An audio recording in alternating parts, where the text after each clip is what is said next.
Bonjour et bienvenue dans ce nouvel épisode de l'Église Ensemble. J'espère que vous allez tous très bien, en tout cas moi ça va super. Aujourd'hui on se retrouve avec le pasteur Gian Régis qui va nous partager une prédication qui a pour titre « Que faire de son trop peu ?» Si vous avez des questions, comme d'habitude, je vous invite à les poser dans le chat. Je vous dis à tout à l'heure et bon visionnage.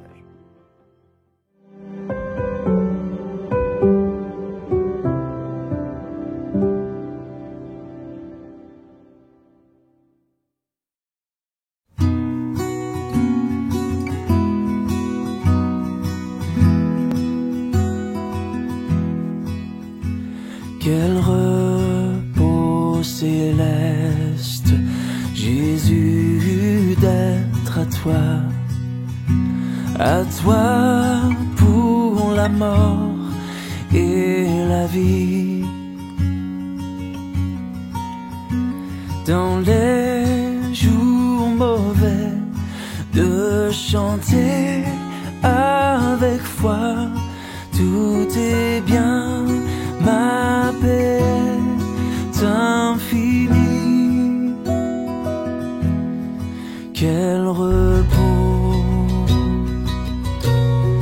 quel repos, quel repos, quel céleste repos, quel repos céleste. Mon fardeau n'est plus libre par le sang du calvaire. Tous mes ennemis, Jésus les a vaincus. Gloire et louange à Dieu, notre Père. Quel repos, quel repos, quel repos, quel céleste repos.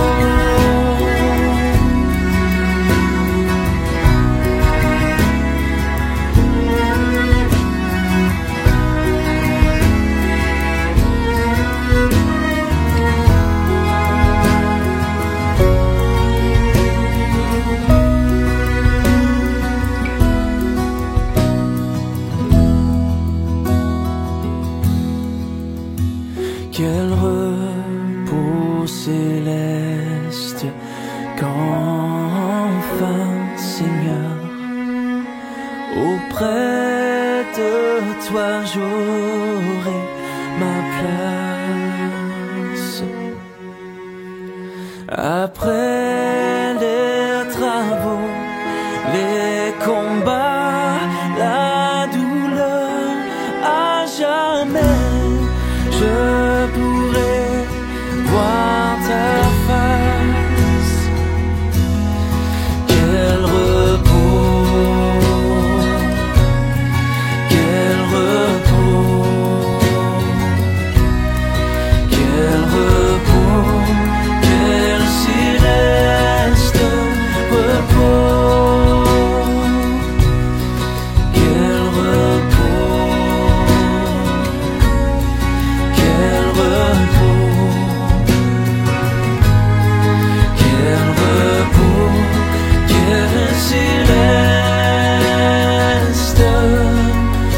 repos.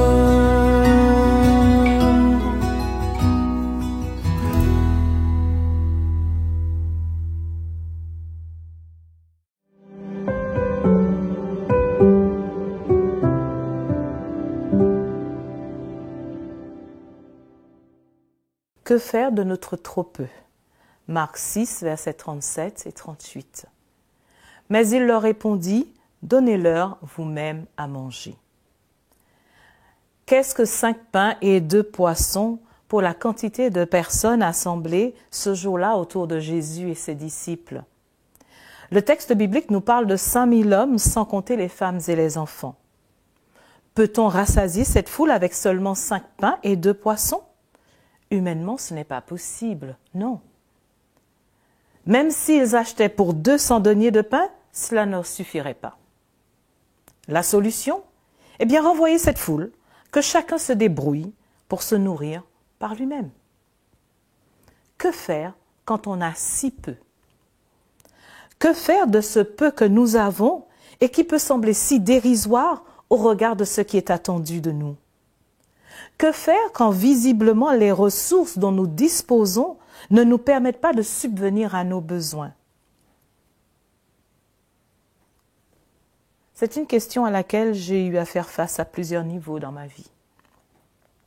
Sur le plan académique, sur le plan financier, sur le plan ecclésial, sur le plan familial.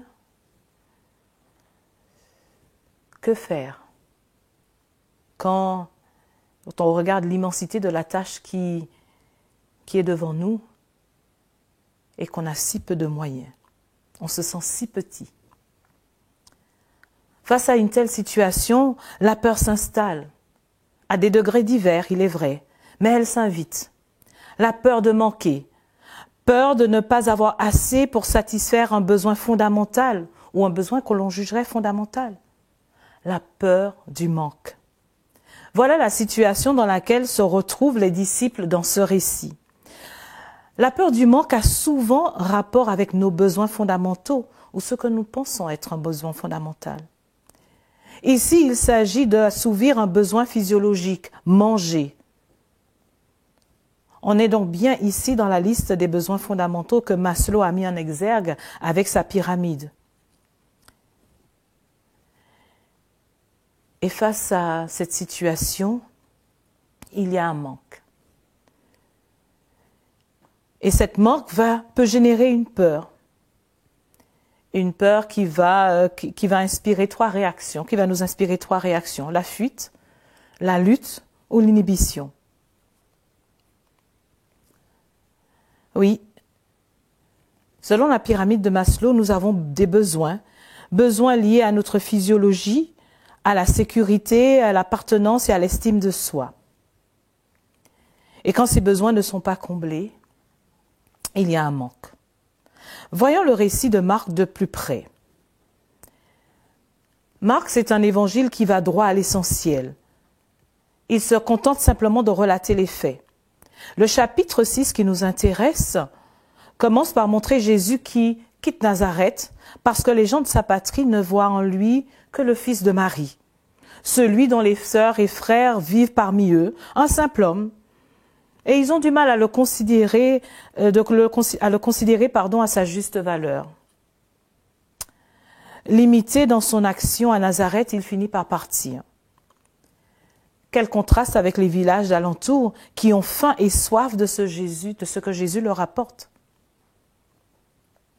J'en veux pour preuve la suite du texte qui relate comment Jésus va alors faire des groupes afin de les envoyer par deux.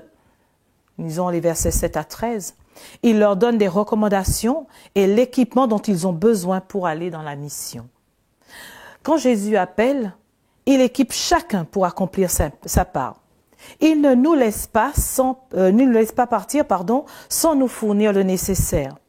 Ce qu'il leur donne, il le donne. Il a un tel succès que cela arrive aux oreilles d'Hérode, qui s'inquiète, se demandant, mais si ce n'était pas Jean qui était revenu d'entre les morts, alors qu'il sait qu'il l'a fait exécuter.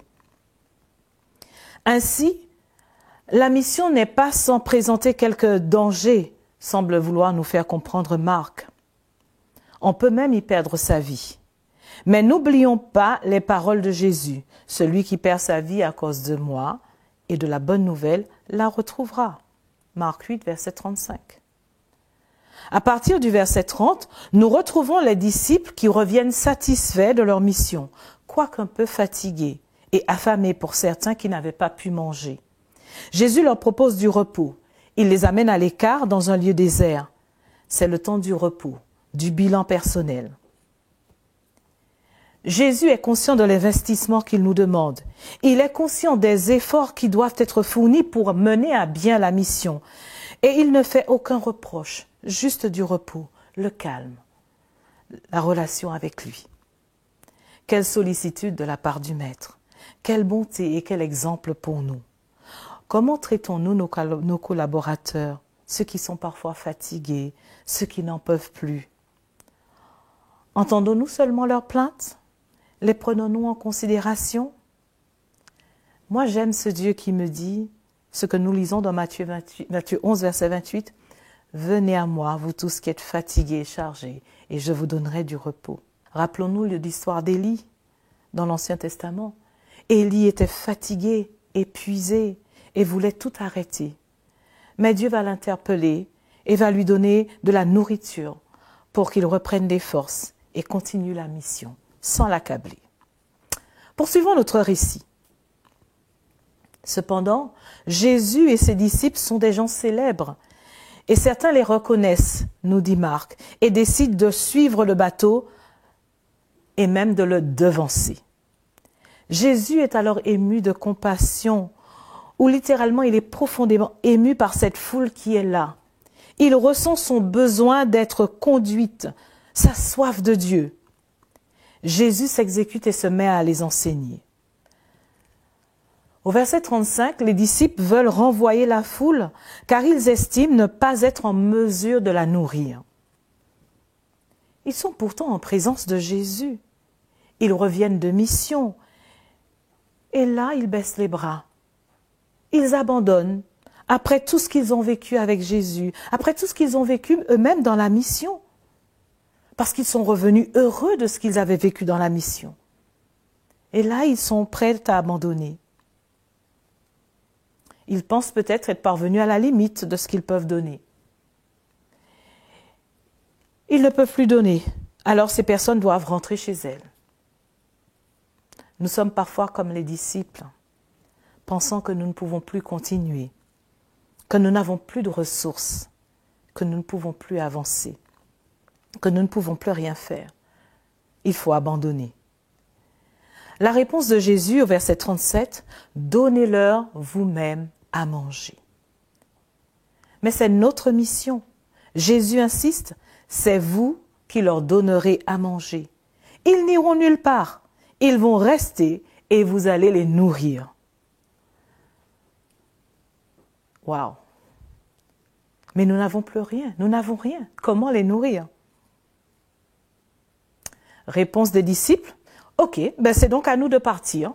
Nous allons partir, nous allons leur chercher de quoi manger. Les disciples sont focalisés sur leur manque, sur ce qu'ils n'ont pas. Ils sont focalisés sur leur manque de moyens. Ils ne peuvent même pas imaginer qu'il puisse en être autrement. Ils ne peuvent même pas imaginer qu'il puisse y avoir une autre solution avec Jésus qui est présent. Ils sont focalisés simplement sur ce qu'ils n'ont pas, ce qui leur fait défaut, alors que Jésus est là, au milieu d'eux, les interpellant. Je t'ai appelé à la mission. Je t'ai équipé. Comment peux-tu dire que tu es en manque et que tu n'as pas ce qu'il faut? Pourtant, comme nous l'avons vu dans les versets précédents, les disciples ont bien été équipés par Jésus pour la mission. Au verset 38, Jésus va être encore plus précis. « Combien de pain avez-vous? Allez voir. » Il leur faut investiguer maintenant, bouger, ne pas rester sur place, ne pas rester là à se plaindre, mais bien regarder ce qui se passe autour d'eux et chercher les ressources dont ils ont besoin dans l'environnement immédiat. Verset 39. Au miracle, il y a quand même un début de quelque chose.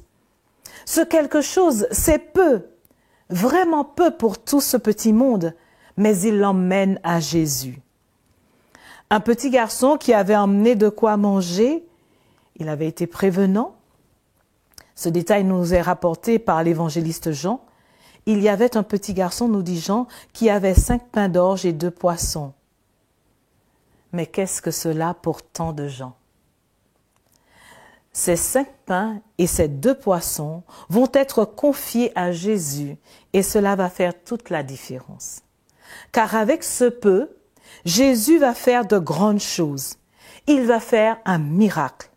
Il fait un prodige avec ce peu qu'on lui amène. Avec ce peu qui est mis à sa disposition, Jésus va subvenir aux besoins de toute cette foule, car il va multiplier le peu qu'on lui donne. Donner à Jésus, lui confier ce que nous avons, ce n'est pas perdre, c'est au contraire gagner. Rappelons-nous l'histoire d'Élie et la veuve de Sarepta. Cette femme va donner généreusement à Élie tout ce qui lui reste à manger. Ce dernier va alors prier et le peu sera multiplié à tel point que son fils et elle ne manqueront plus jamais de quoi manger. La veuve va donner tout son nécessaire pour vivre. Rappelons-nous aussi de ce père qui crie à Jésus, « Je crois, viens au secours de ma foi ». Chaque fois que quelqu'un a suffisamment confiance en Jésus pour lui remettre le peu qu'il possède, il est béni en retour. Le peu que nous pensons avoir, confions-le à Dieu. Le Seigneur nous appelle dans la mission à quelque niveau que ce soit. Et parfois nous regardons à ce peu, à ce qui nous fait défaut, à ce que nous n'avons pas ou ce que nous pensons ne pas avoir. Mais lorsque le Seigneur nous appelle, il nous appelle à travailler avec lui. Et c'est lui qui fait au travers de nous, par son Esprit Saint travaillant en nous. Donc le peu que nous avons, il le sait. Et il nous demande simplement de lui confier ce peu. Et nous allons voir quel miracle il peut faire avec ce peu.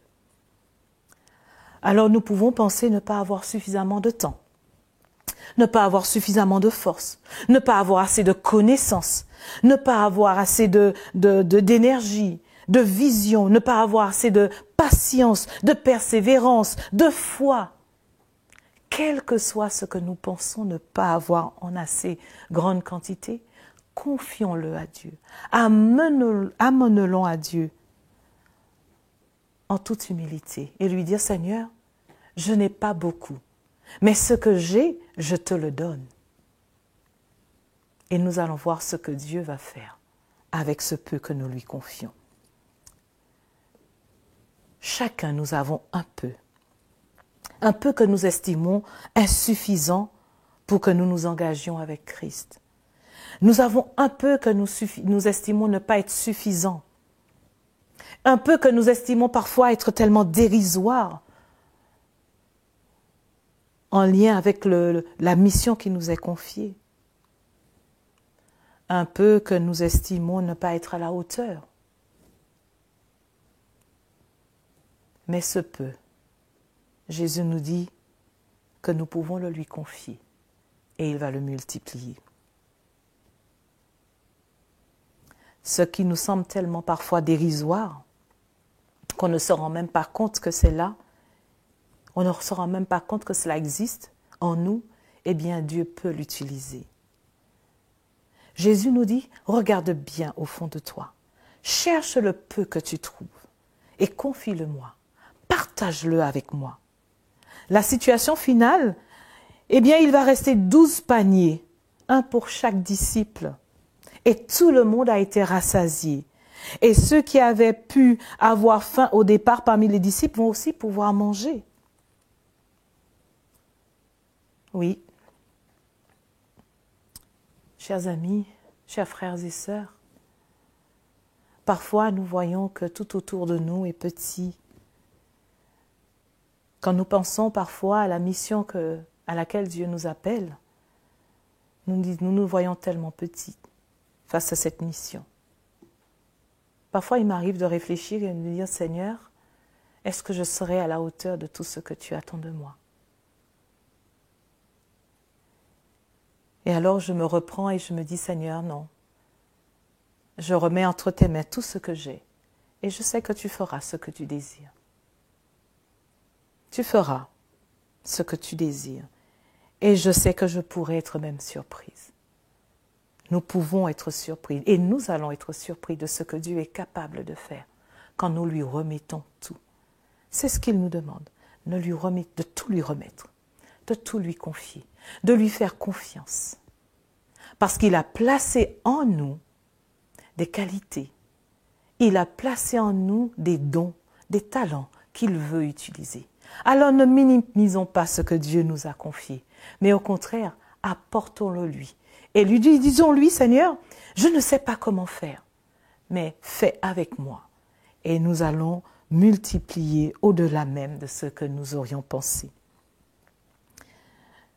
Jésus nous dit, quand nous pensons que ce que nous avons ne vaut pas grand-chose et que nous ne pouvons pas faire grand-chose, il nous dit, regarde les choses, regarde-moi, fixe les yeux sur moi et regarde ce que je peux faire. De la bonne volonté que tu as, regarde ce que je peux en faire. Regarde à moi parce que je t'ai équipé. Je t'ai équipé pour que tu fasses ta part. Alors fais ta part et je m'occupe du reste.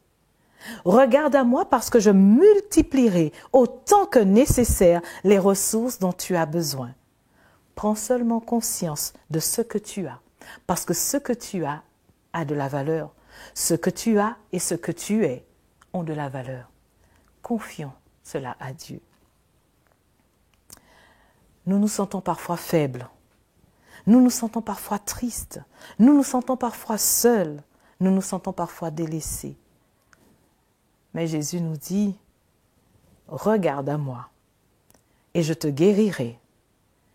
Je te consolerai parce que moi j'ai pensé à toi. Regarde à moi, je te bénirai et je bénirai aussi ce que tu m'apportes pour que tu puisses réaliser mes desseins. Combien de fois avons-nous dit « je ne suis pas assez » ou « je n'ai pas assez » Mais l'invitation de Jésus, celle qu'il nous lance en ce matin, c'est de regarder à lui seul, pas à nos insuffisances, mais à sa toute-puissance. Il transformera notre trop peu en abondance pour sa gloire et pour le bien de tous. Ne soyons pas ce serviteur qui va cacher ce qu'il a reçu, car au contraire, il perd tout. Mais l'un des antidotes à la peur du manque, c'est de donner. Donner comme si on en avait à profusion. Qu'El Shaddai, le Dieu de l'abondance, le Dieu de la profusion, soit notre partage en ce matin. Et que nous puissions lui dire, Seigneur, voilà, c'est tout ce que j'ai, je te le donne. Fais-en ce que tu souhaites.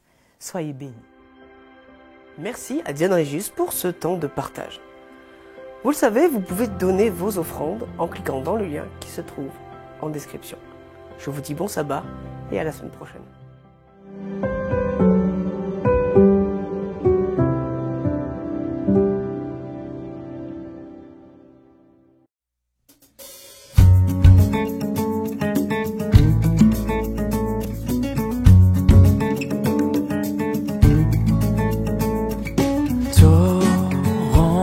D'amour et de grâce, amour du Sauveur en croix, à ce grand fleuve qui passe, je m'abandonne et je crois.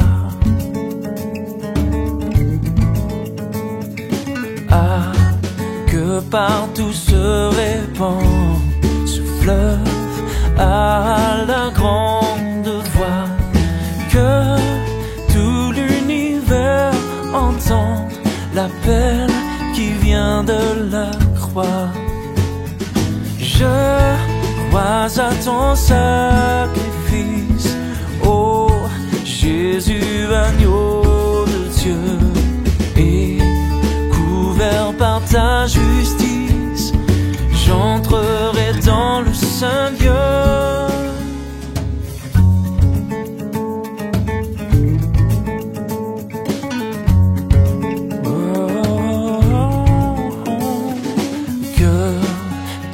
Âme condamnée, pour qui tu versas ton sang, sois au Père ramené par ton amour tout-puissant.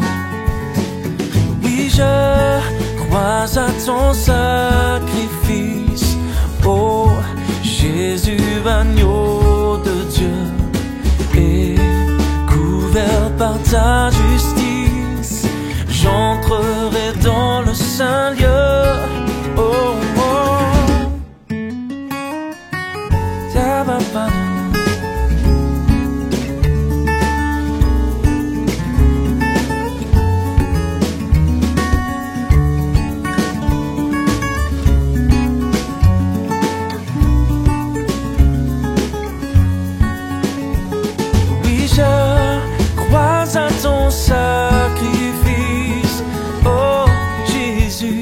agneau de Dieu, et couvert par ta justice, j'entrerai dans le saint lieu. Oh yeah.